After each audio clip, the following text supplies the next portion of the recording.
Oh, coffee break. Terrific. Thanks. Those lights don't work when they're switched on. Arthur spent all one Christmas on a set like this one year. He missed the James Bond. Oh, come on, you two. Where's this spirit that's supposed to be so evident? The Christmas spirit? Well, thinking about tonight, I suppose. Tonight? I expect you heard. Doris saw a medium the other evening. No, if I'd have heard, I'd have talked about it. I find it intriguing. I researched one once, very proper old lady. She brought me my late Uncle Bradley, who suffered with chronic gout. His language was something else, and coming out of her mouth, it was very strange. She told us about a young man who was having difficulty communicating, so he used a serviceman to help him. So while she spoke, she drew a psychic portrait. Drew him? Amazing. It's very rarely anyone one knows, though. Usually it's somebody who's passed on. Not always. Kath, are you all right? We knew who it was. It was Arthur, Mrs. Hunter, my husband. Oh, goodness. Who is this woman? Mrs. Flood, Gable End Cottage in the village. So I'm going to see her tonight for the first time, so I'm a bit scared about it. Well, I thought if he's got something to say, and it's obvious he has, and a presence so strong, even if I'm not there, well, I'd better sit. Well, if we hadn't got our boring accountant coming for dinner, I'd have been there with you. Perhaps if you're not too late, maybe you'll come back and have coffee, and I can hear all about it then. Yes? Goodness, now there's a good sign. Oh, darling, thank you for having second thoughts. Now, look, before you get carried away... Well, there aren't any snacks, are there? Well, for me, maybe, but not for you. Listen, I don't want to make an issue of this, but I do not altogether approve of what we are doing. Oh, darling. So, just for the record, you're for and I'm again. All right? Point taken. Oh, there they are. Hey. On the dot. I'll go. Right. Good evening, Mrs. Chance. Oh, we've only just got back, Oh, actually. Mr. Chance did say 5. No, that's fine. Do come on in. Hello, Gary. Do sit down. Good evening, Mr. Chance. Can I get you anything? Oh, no, honestly. No. Are you, Gary? No, thanks. Oh, do sit down. Thank you. Oh, we thought we'd sort out a few details. Then I shall have a complete proposition to put before the magistrates on Thursday. Oh, good. I'm so glad you changed your mind. Yeah. Have you told your mum yet? Yeah. What did she say? Well, nothing much. Oh. Yes, well, I don't suppose she realises the full significance of it all yet. Once the magistrates have approved it, I'll pop round and have a chat with her. It's a formality, then. What's that? Their approval. Well, no, not quite. I don't foresee any difficulties. I think we've got a very reasonable case to put before them. Oh, marvellous. Right, now, about work. What kind of work did you have in mind? Well, we did sort of outline it, didn't we? There's the hole in the fence, and, oh, darling, there's the shed. Yes, somehow or other, the guttering has come adrift. Yeah, I did that. When I climbed over the wall and stepped on it, it didn't take me weight. No, well, it's not exactly meant to, Gary. Sorry. Yes, well, that's another job. The thing is, Yes? they're all outside jobs. And? There's no telling what the weather might do. And? Well... Oh, we wouldn't expect Gary to work outside if it was pouring with rain or snowing. I mean, nobody does that. Nonsense. Lots of people do. I do take your point. What I'm trying to say is, aren't there any indoor jobs that he could be getting on with? Oh, stacks. Like? Well, there's the spring cleaning for a start. Darling, it isn't even Christmas yet. Yes, well, I have neglected the place rather, haven't I? Look, there's the paintwork. That needs washing down. You could do that, couldn't you? Yeah. Actually, I've only got to walk around the house and make a list. I mean, there's so much work to do. It's a life's work, if you ask me. Yes, talking of which, how long do you see this going on? Well, I suggest a month, if that's all right with you. Yes, fine. And you, Gary? Yeah. Good. Well, I think I've got all the information to fill in the details. Thank you both very much for being so cooperative. You've been really most understanding. Oh, not at all. A few hiccups on the way, but it's all turned out all right in the end, eh? I would say that the end is a little way off yet, wouldn't you? I couldn't consider coming on my own. Where to? And when have I ever been that selfish? Who to? Have you still more reasons? You see? Well, in that case, you won't be lonely, will you? And I won't have to feel as guilty as this phone call is meant to make me feel. Give you my love, of course. Yes, well, have a good Christmas. Yeah, bye. Rosemary? She rang very pointedly to tell me that Chris is flying over from the West Indies for Christmas. And wouldn't it be so like old times if... Come in. Oh, Mr. Hunter, there's a Mr. Bray in reception. He says you have a dinner appointment. Is that right? Yes, that's right. Oh, right. Anything else? Well, if you've a second, yes.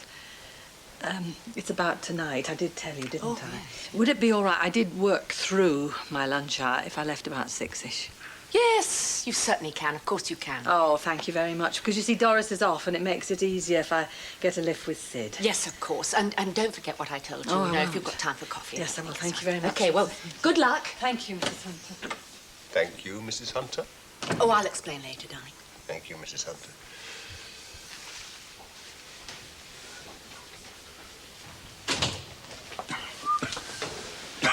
Oh, Doris just phoned. Doris? Something about you giving her and Kath a lift or something? Oh, no. Oh, forgot all about that. Do you know what night it is tonight? Holding hands night. Holding hands under the table night. Eh? You know, Mavis' his friend, the medium. Oh, I didn't know Kath was into that and all. Yeah, well, she's been rabbiting on about this picture that they've drawn. You know, this sort of spiritual picture. That's why Kathy's tagging along. Arthur, they reckon. Arthur Brownlow? Yeah, I believe that when I see it. Oh, blimey. Looking for comfort. Hey, that must be them. Oh, yeah, they are. Yeah. Ah, is Benny about? No, he's not. Should I call him for you? Oh, no. Listen, Love, if you're going to see the spirits tonight, have a word about my 8 drawers, and if you bring them up, I'm yours forever. Don't be so daft.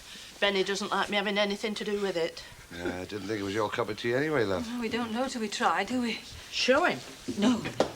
You don't look too keen, Mrs. B. Oh, I am. I've thought of nothing else all day. I told her there's nothing to worry about. Gives me the heebie-jeebies thinking about it. I didn't know you'd even considered it. Well, I used to hear about them down in our street when I was a kid. They used to call them, what, cranks or witches or both?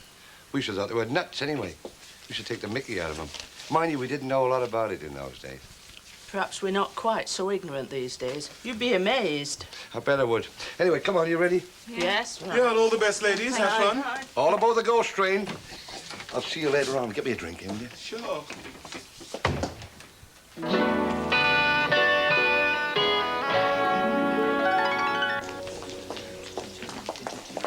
I had trouble keeping up, Kath. What's wrong? Well, I don't know why we had to come back here anyway. Glenda's waiting up for me, you know. She needs her sleep. Well, we promised. Is Mrs. Hunter about? I'll inquire for you. It won't take long. Well, I've nothing to tell her, have I? Walking out before the end. I didn't know where to put myself. You didn't. It took some doing, you know. How can I face her again? Were you going to? I can't give it up now, Kath. Oh, I am. And I can. Oh, there you are.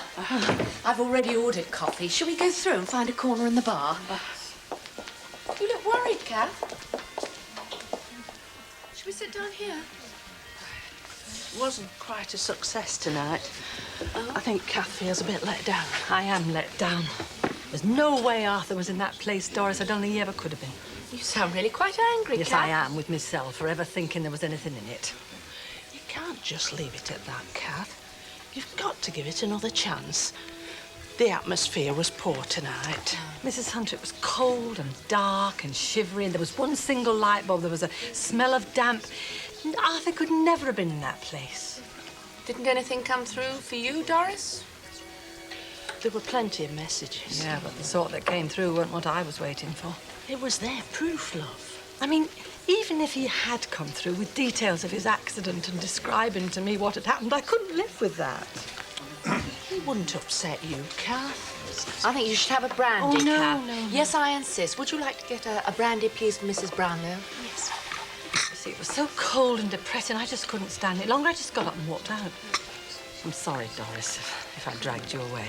Oh, there'll be another time. I had to catch you up, Kath. You worried me. So you're still intent, Doris? Yes, I am. I suppose it was selfish of me to behave like that, but maybe it's selfish to want to hang on to them. I mean, we ought to let them go, didn't we? But it's not like that, Kath. I thought she explained. They don't go anywhere. They're here, desperate to communicate. Oh, Arthur's round me, Doris. I know that. Here we are, Kath. Oh, thank you very much. Now, you get that down inside you, Kath. Would you like a drink, Doris? Oh, no, thank you. Listen, you carry on drinking your coffee. I've just got to pop into the office. I'm just going to get my coat, and then I'll drive you both home afterwards, Thank okay? you very much. Well done. Thank you. Lucky. Now, I haven't got the booking diary with me, but the conference centre is usually booked well in advance. Well, failing that, there's always the sitting room. Oh, Yeah. darling, I'm just going to drive Right, well, I'll let you know. Kath and Doris home. Thank you. Who are you thanking this time? Dr. Wilcox, he wants to use the conference centre for the interviews. Tell me something rather disturbing about Sharon Metcalfe. Seems she made a very large contribution to the fund about at the same time that we did. Was that set the ball rolling? How much? Exactly twice our joint contribution. On her salary? Why is that so disturbing rather than inspiring? Connotation of buying the job. Oh, no. She's been to see Wilcox to lobby him. She saw him this evening. Oh? And how does he feel? Well, he's non-committal. Sharon's his patient, as it turns out. He's interested in seeing the other applicants, but beyond that, he won't be drawn. Now, if the vote is divided, I don't see how we decide.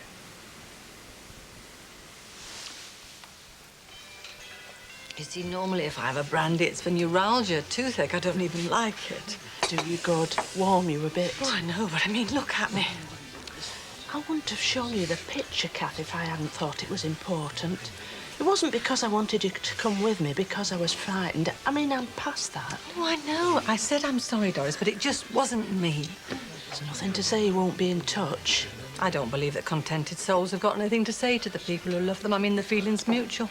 I just sensed it was wrong the minute I sat down there. I put too much hope in it, I suppose. I'm sorry, Kath. No, I'm not disappointed, Doris. In fact, I saw a lot of what I expected and a lot of what I didn't. No, I was very interested, but I just knew that Arthur wasn't in that place. Have you considered a private sitting? What, on my own? Well, she'd take one of your personal belongings and use it as a lift. Oh, yes, and she'd also remember that I was the person who got up and walked out, wouldn't she? I've got to go back, Kath, for Tom. Oh, yes, you've got a reason, Doris. I know that. You do understand? Of course I do. All I'm saying is that it wasn't for me, and I shan't be going back, that's all. We'd better find Mrs. Hunter. Yes, we had. It's bad for Glenda to be up this late. Boardroom is available on the 28th. Good. Well, I'll tell Sharon. She'll have the first interview as a matter of courtesy. Because the next day is our staff dance. Ah, I'm just in time. No, you're either too early or too late. I've had enough for the day, and that is entirely up to you. Oh, David, by the way, how many people on the committee? 7. Just lay on a working lunch for afterwards, will you? And coffee and sandwiches before. Good evening, gentlemen. Good evening. Good night, David. Oh? Mm-hmm. What committee meeting? Oh, David was asking about the availability of the boardroom at the conference center. Community relations booking. Ah, no fee then. Oh, no, it's a charity. What's the charity? The Mentally Handicapped Society, they're looking for house parents for the group home. So Sharon's dream is getting to reality. Well, I must give her credit. Quite. I should imagine she'd be very hard to replace. Hmm? In the garage. I'm sorry, why should I want to replace her in the garage?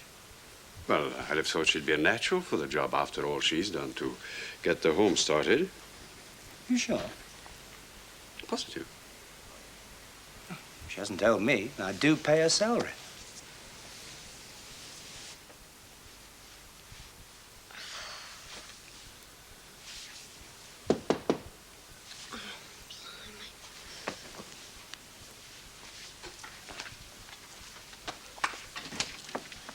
Is she here? No, she's not. She's out. Come on in. Will she be long?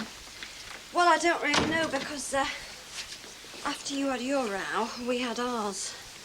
I phoned her today at the office just to say how sorry I was the way things had turned out, how she had been good to Nina and to me. Have you come to some sort of understanding then? No. Why did you have to tell her? Why didn't you trust me? Because I didn't trust Trevor. I mean, what was I supposed to do? Anyway, what did she say on the phone? She said she was going to talk to Dr. Wilcox for Nina's sake. That's where she is now, I suppose. Look, I really didn't want that. I just wanted you to have a think. Well, I have had a think. I'm not going to Birmingham. It's all over between Trevor and me. That's what I came to tell Sharon. Are you just saying that? You don't have to believe me if you don't want. You can come and see me any morning you like, packing Nina off to school here. I'm not going anywhere. Was it something that Sharon said to you? Threatened, you mean? No, it was because what you said. That sooner or later I was going to have to make a choice. So, what does your fella say? Well, he said he wants Nina too, but I don't believe him. And that's why. Not because he might hit her. You were wrong. Because he'd never love her. And that would just make me tired and angry. So you still got Nina? She's still got me. But can she be taken away from me, though? Well, there's no reason, is there? Perhaps she was just saying it to scare me into giving Nina up. Well, maybe, but she's got no reason now. But Sharon does get what she wants. Now, come on, if you think that, you just don't know her. Maybe not. But she really gave me a rough time today, you know. Will you tell her about Trev? Yes, I'll tell her. I don't want to see her anymore, anyway. You mean you don't want her to see Nina anymore? No, I don't. Well, that's a bit tough on Sharon, isn't it? It's a bit tough on me, having her take my kid out for treats when she's threatened to take her away from me. Yeah, but it's tough on Nina, too. She loves Sharon. Oh, come on, Denise. Maybe you'll both calm down. No. Isn't she supposed to be coming over to your house with these Christmas presents? Presents I can't afford. Well, at least let her say goodbye. After what she said to me. I don't know what she said to you, but I'll talk to her. She'll calm down. Well, I won't. Try. You still got Nina. I don't want Sharon to say goodbye to her. Nina hates goodbyes.